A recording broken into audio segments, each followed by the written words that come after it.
आज कर्नाटका हाईकोर्ट की जानिब से जो आरजी जजमेंट सुनाया गया है, उस आरजी या इंटरिम फैसले के चलते आज के दिन से आने वाले 4 दिनों तक हमें एहतियात करने की ज़रूरत है। इस दौरान बराह करम मीडिया का निशाना ना बने, ख़ास तौर पर टीवी मीडिया वो एक नया तनाज़ा शुरू करने के लिए बेचैन है। फ़िलहाल एक कदम पीछे चले जाएं तो भी कोई बात नहीं होगी, वो 2 कदम आगे ले जाने का सबब बन सकता है। चूँकि अभी तक हुक्मनामा जारी नहीं हुआ है और पीर तक इंतज़ार करने के लिए कहा गया है, इसलिए ज़मीर की आवाज़ को दबाकर स्कूल जाने के बजाय घर पर रहना बेहतर है। नफ़रत और तज़हीक के दरमियान तालीम नहीं हो सकती है। पीर के फैसले के बाद अगले इक़दाम का फैसला किया जा सकता है। आज और पीर की दरमियानी मुद्दत बहुत ख़तरनाक है।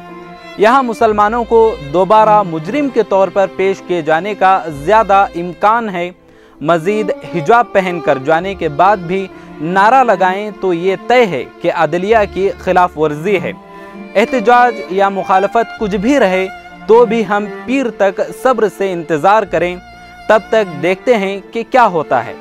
मुमकिन हद तक अदलिया, आइन, मजहबी हुकूक के बारे में ज़्यादा से ज़्यादा जानकारी हासिल करेंगे। नफ़रत करने वालों को नफ़रत करने दें। हमारे घर की आग हमको ही जलाएगी कि कहावत कभी झूठी नहीं होती।